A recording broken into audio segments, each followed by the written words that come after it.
Welcome to the channel, Preparedness in the 2020s. I'm Mark Kears.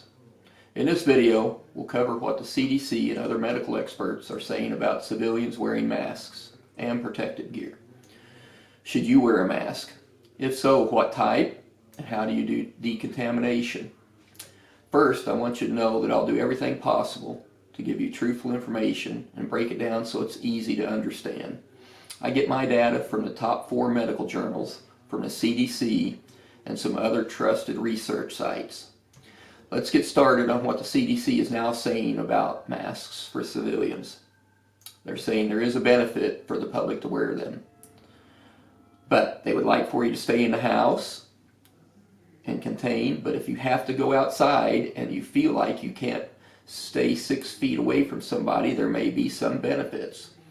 But the big benefits is it's from keeping you from touching your face and to contain your droplets from spraying out. It is not to keep you from getting the virus. So the hard truth is, masks do not stop any viruses. Listen to this. A 2015 study conducted by the British Medical Journal on cloth masks. It says the virus penetrates the masks, the particles do, 97% of the time. Now that's deadly, and we need to get that word out. This is very important. Let's face it, the average person gets a few words from someone like, hey, I heard the CDC is saying wear a cloth mask, but they don't do the research to get the detailed facts. That's like I've heard, hey, buy a gun to protect yourself at your house, it'll make you safer. But then you forget to buy bullets. Well, you didn't get all the information you needed. So why would you wear a cloth mask? The only reasons, there's really only 2. If you don't have a true respirator mask like the N95, this is actually the N95, you wear it to keep you from touching your face. Remember, it will not block up to 97% of the virus. And you wear it to help keep your cough and mist contained, so to protect others from you. It will not block the virus floating in the air from going through your mask, except an average of 3% of the time for the cloth mask. So that's the only 2 reasons to wear a cloth mask, which aren't bad reasons. So, one more time, cloth mask is only to keep you from touching your face and to keep your cough and droplets contained to protect others.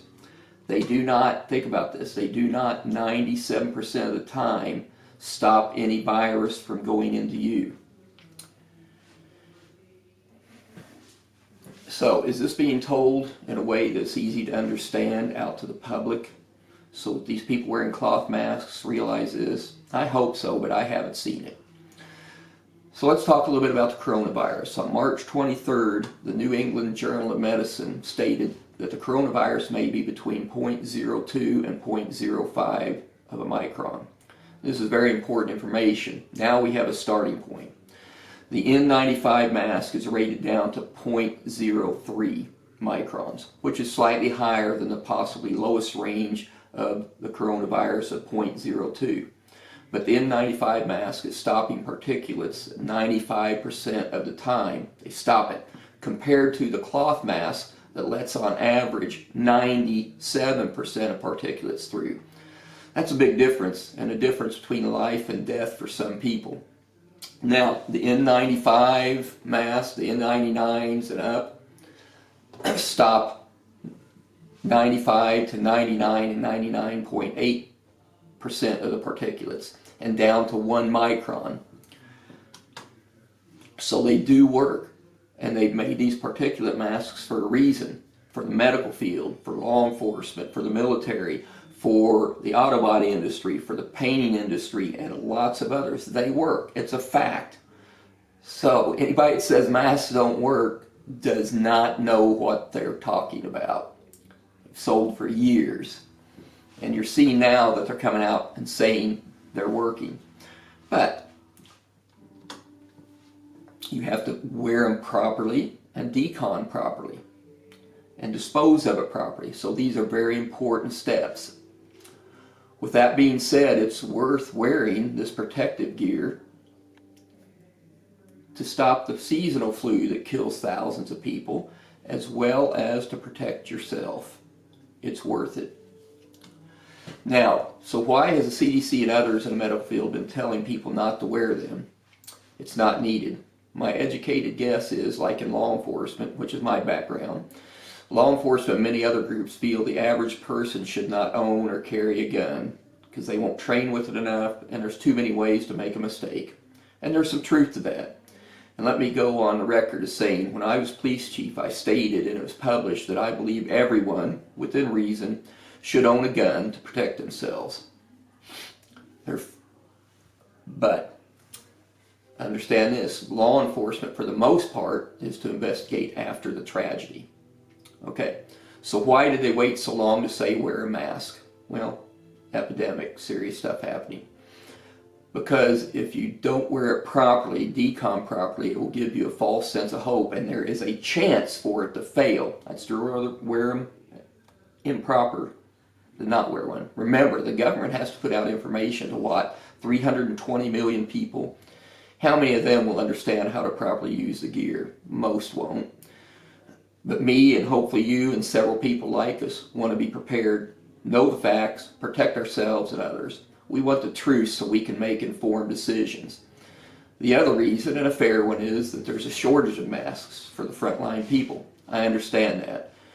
But here in Raleigh, I've seen masks on the shelves of stores at different times, Lowe's and Menards. They're there for a very short time, and they're not going to be used for the medical field. The medical field gets their own shipments and prioritized, so by using them, you're not hurting anybody. There's some other gear that's good to use. Glasses and gloves. First, let's talk about glasses. It keeps you from touching your eyes, and it keeps particulates from getting on your eyes. Is it perfect? No, but nothing is. Gloves worn in a store, for example, can keep you from getting particles on your fingertips and under your fingernails.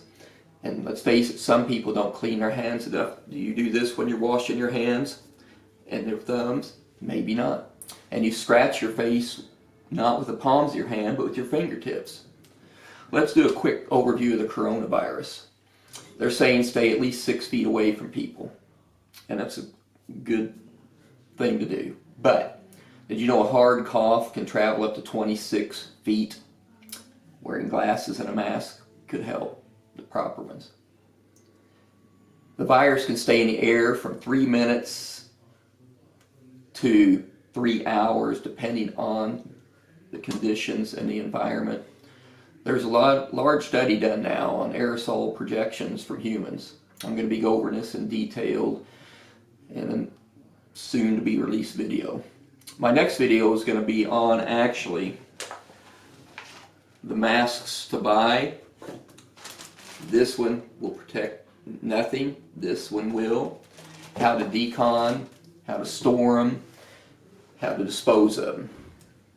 So let's recap. Do not feel protected with a cloth mask.